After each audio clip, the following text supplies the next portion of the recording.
नमस्कार दोस्तों, मैं अभिषेक शर्मा और मैं आज आप लोगों को शनि ग्रह के बारे में बताने वाला हूं। इससे पहले वाले लेक्चर में मैंने आप लोगों को बृहस्पति ग्रह के बारे में बताया था। तो दोस्तों अब हम बात करते हैं शनि की। जब हम शनि की बात करते हैं तो शनि जो ग्रह है यह सौर मंडल का दूसरा सबसे बड़ा ग्रह है। और इसके साथ ही दोस्तों मैं आपको बता दूं कि शनि ग्रह की सबसे बड़ी विशेषता तो यह है कि इसके पास अपनी जो आप देख सकते हो ये जो चक्र है या पेटियां जो हैं ये इसके पास है। और इसी की बात करता हूं मैं। शनि ग्रह जो है ये वैसे तो वास्तव में पीला ग्रह है, पर आपको बता दूं कि मेरे पास पीला मार्कर था नहीं, इसलिए मैंने ग्रीन बनाया है। और इसके बाद जब हम दोस्तों बात करते हैं शनि ग्रह की, तो शनि ग्रह को एक तरह से पीला ग्रह भी कहा जाता है। और पीला ग्रह यह क्यों है? क्योंकि इसके पास पीली अमोनिया गैस ज्यादा होती है इसकी सबसे ऊपरी वाले परत में, और इसी के कारण इसे पीला ग्रह कहा जाता है। और अब जब बात करता हूं दोस्तों कि इसकी संरचना कैसी है, तो मैंने आपको बता दिया था कि जो हमारे सोलर सिस्टम यानी कि सौर मंडल के जो बाहरी ग्रह थे यानी कि जो आउटर प्लैनेट्स थे वो गैसियस प्लैनेट थे, यानी कि उसकी जो संरचना है वह रॉकी प्लैनेट से बिल्कुल ही अलग थी। तो यहाँ आप देखोगे कि इसकी जो संरचना है वो मुख्यतः तीन प्रकार में है, आप देख सकते हो।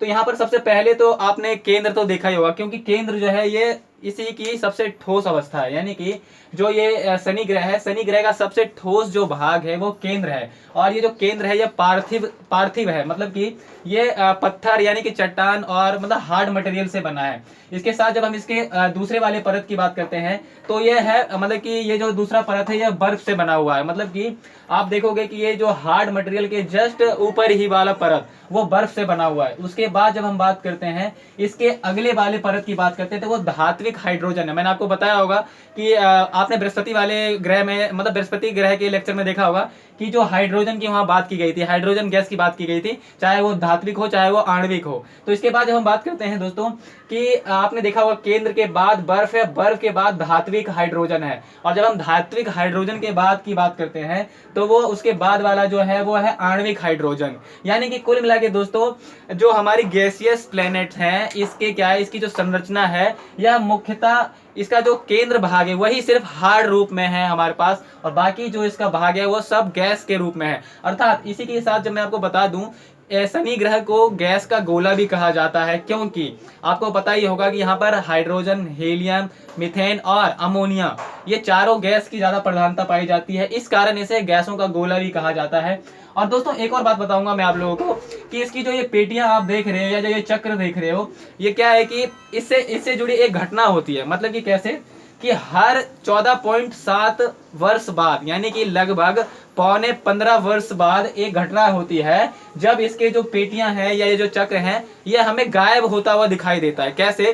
तो मैं आपको एक दिखाऊंगा। यहाँ मैंने दो डायग्राम बना रखे हैं, आप देखना कि अभी ऐसा दिख रहा है शनि ग्रह हमें। अभी हम वर्तमान में अगर देख रहे हैं मतलब कि तो हमें शनि ग्रह ऐसा दिखाई दे रहा है, लेकिन जब हम ठीक 14.7 वर्ष बाद देखेंगे टेलीस्कोप से या तो देखोगे कि इसकी जो पेटियां हैं वो ऐसी दिखाई देती हैं और दूर से देखने पर ये भी गायब हो जाता है। मतलब कि अभी मैं आपको अगर मैं अपने ऐसे हाथ को दिखा रहा हूं तो आप देख रहे होगे, लेकिन जब मैं अभी इस क्या है अभी आपको मैं एक अच्छा एग्जांपल देने वाला हूं। अभी आप दोनों हाथ को देखना, मेरी चेहरा ढका हुआ है, लेकिन अगर मैं इन दोनों हाथों को ऐसे कर दूं तो आप मेरे फेस को देख सकते हो। तो यही होता है यहाँ पर क्या है कि जब ये शनि ग्रह जब ये सूर्य की परिक्रमा कर रही होती है तो ये ज्यादा समय तक मतलब कि ज्यादा समय तक हमें इसके पेटियां या चक्र हमें दिखाई देता है, लेकिन कुछ समय के लिए मतलब कि जो शनि ग्रह का जो अपना अक्षीय घुमाव है वो ऐसा हो जाता है कि हमें ये पेटियां कुछ समय के लिए लुप्त होती दिखाई देती है। और यह एक बहुत ही मतलब कि अच्छी घटना है कि जिसे अगर आपने देख लिया है तो आपको थोड़ा अच्छा एहसास होता है कि हाँ मैंने यह घटना देखा है अपनी आंखों से।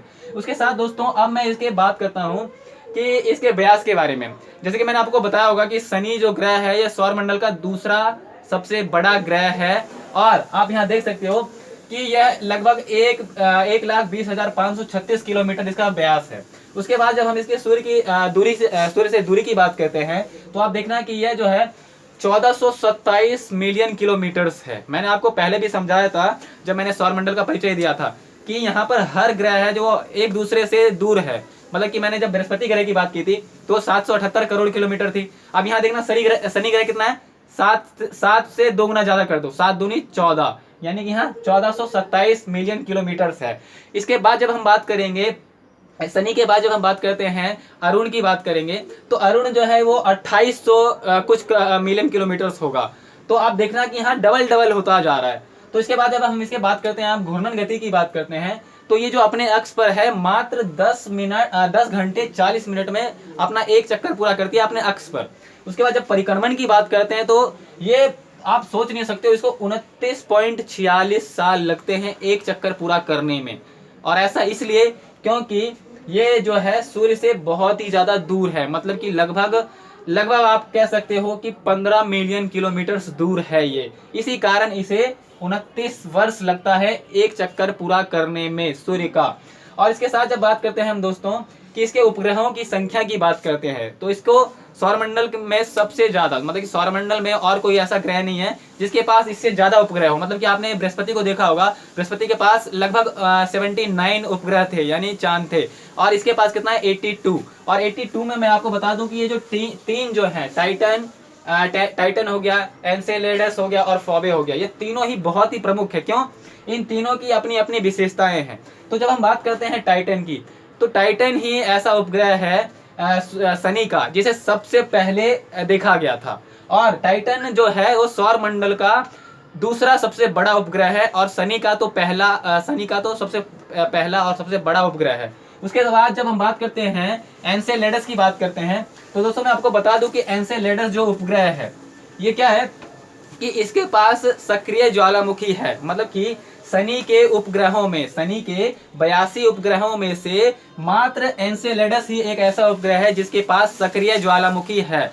उसके बाद जब हम बात करते हैं फोबे, जब हम फोबे उपग्रह की बात करते हैं, तो फोबे उपग्रह ही शनि के 82 उपग्रहों में से एकमात्र ऐसा उपग्रह है जो विपरीत दिशा में चक्कर लगाती है। मतलब कि अगर मतलब कि 81 जो उपग्रह हैं, मान लो कि 81 उपग्रह शनि के इस साइड से चक्कर लगा रही है, मतलब इस साइड से चक्कर लगा रही है, आप देख रहे हो। तो ये जो फोबे है, फोबे क्या है? फोबे विपरीत दिशा में चक्कर लगाती है। फोबे जो है विपरीत दिशा में चक्कर लगाती है। तो यही है, मैंने आपको बताया कि ये इसलिए इन तीन, टाइटन, एनसेलेडस और फोबे, ये तीनों ही प्रमुख है अपनी अपनी विशेषताओं की वजह से। इसके साथ मैंने आपको बता ही दिया।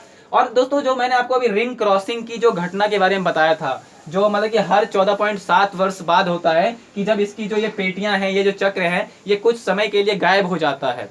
तो ये इस घटना को साइंटिस्ट जो है वो रिंग क्रॉसिंग की घटना के नाम से पुकारते हैं या वैज्ञानिक कहते हैं। तो इसके बाद ही दोस्तों मैंने आप लोगों को शनि ग्रह के बारे में सारा कुछ बता दिया है। इसके बाद मैं आप लोगों को अरुण ग्रह के बारे में बताऊंगा। और उसके बाद आप लोग देख सकते हो कि जैसे ही आप लोगों के सौर मंडल के सारे ग्रह कंप्लीट हो जाएंगे, उसके बाद मैं पृथ्वी पर आऊंगा और जो अन्य जो हमारे पृथ्वी से रिलेटिव जो घटनाएं हैं, चाहे वो सूर्य ग्रहण हो गया, चंद्र ग्रहण हो गया, या अन्य जितने भी संबंधित खगोलीय मतलब कि विज्ञान के अंदर जो प्रमुख टॉपिक हैं, उसके बारे में आपको बताऊंगा। तो यही थी शनि ग्रह के बारे में। तो आप लोग इसका स्क्रीनशॉट ले सकते हो दोस्तों। और यही थी शनि ग्रह के बारे में। धन्यवाद।